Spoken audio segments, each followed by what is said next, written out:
So we have made a gesture control robotic arm, which the block diagram is shown below. Here first we are giving gesture input to control the robotic arm. The input is given by our hand gestures. Two hands are used, left hand and right hand. Left hand is used for controlling the servos and right hand is used for controlling the angle of the servos. So here we can see that first we are giving the input to our webcam. The data is generated and sent to our AWS WebSocket server. WebSocket server sends the data to ESP32 when we get a valid data, and ESP32 controls 6 servo motors through I2C communication with a servo motor driver, that is PCA9685. And we have shown the power supply that we have used here, and now we are going to show the demo of our project. So here is our robotic arm. This is the complete system. Within this system there are some batteries, there are some voltage regulators, etc. And we have used 2 switches for giving power to our robotic arm. One for the ESP32. Here we have turned on the ESP32, and one switch for the robotic arm. So we have powered on our robotic arm. Now we will show how the project works. Here we have used a Python program to detect the gesture and send the data to AWS WebSocket server. Now we will show that how the gestures are given and controlled. So as we can see that left hand is in 0, so it will control the base servo motor, and right hand is changing the distance. With changing the distance we can change the angle of the servos. Now he is showing 1 to control the next servo. This is the third servo, and if we show finger 3, then it will control the fourth servo. For controlling the fifth servo, we will show 4 to the web camera, and controlling the last 6th servo, we will show 5 to camera. And all servos will be controlled in the same manner, that we are changing the distance between index finger and thumb.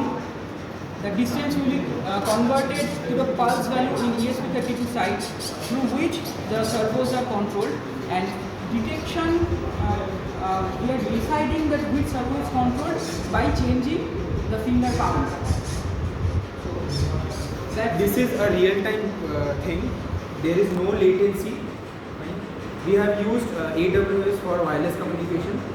Most of the existing robotic arms are either wired or they have used wireless communication, that is TCP or HTTPS. We have used AWS for cheaper use. Now we will take the application. There are many applications of this project, like we can use this project in telemedicine. We can use it in telemedicine, which means that we can remotely control surgical operations using this, like it is to be possible. Apart from that, we can also handle radioactive changes with the help of this, wherever humans cannot reach, these robotic arms can reach, and with the help of this,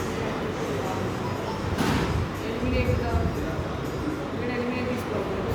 So many other applications are also there.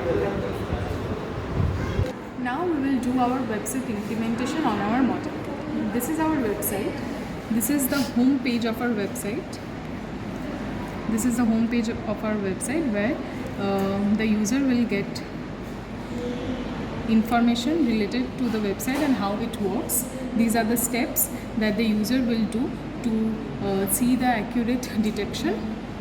Here we have the about section. In about section we have the information about the dataset that we have used in building this model. Now coming to disease recognition. In this part here, browse files option, the user will click on this and upload an image. Upon clicking on show image, it will show the image that the user has uploaded. Now by simply clicking on the predict button, the user will get an accurate prediction about the disease This is our final prediction, and this is the image that has been uploaded by the user, and this is the final prediction. So these are the softwares and softwares that have been used in our project. Like we have Jupyter. We have also used VS Code, that is one of the open source code editor that supports a wide range of programming languages. We also have Keras. Keras is a Python-based API high-level package. We have NumPy, Streamlit. We have created our website on Streamlit using Python. We have TensorFlow and Python. Next, these are the system requirements for the model building.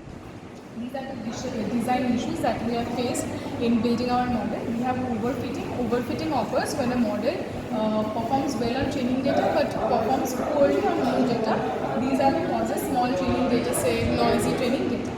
Coming to exploding gradients, the problem arises when gradient becomes too large during training and it leads to a numerical instability.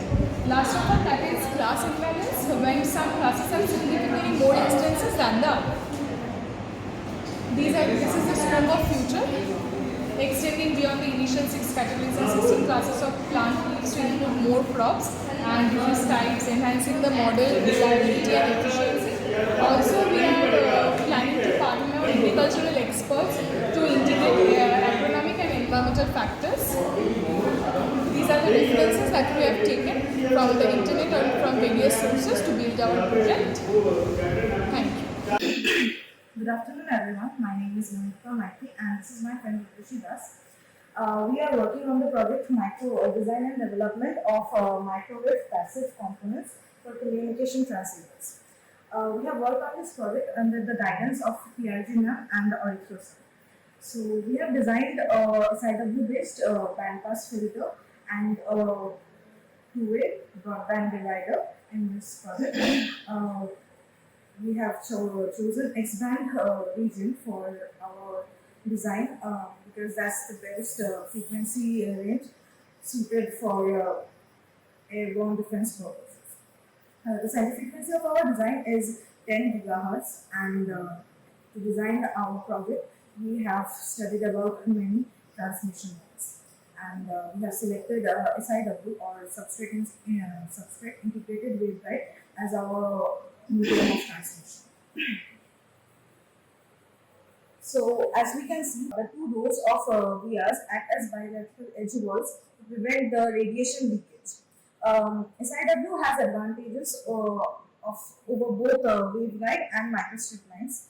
It resembles a traditional waveguide, but it is miniature in size, so it can be easily incorporated into larger circuits. And since it is unlike microstrip lines, it does not suffer from high radiation leakage.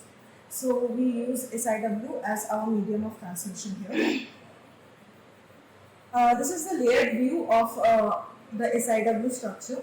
The substrate here between the two conductive layers, we have used Rogers RT-Duroid 5880, which has a relative permittivity of 2.2.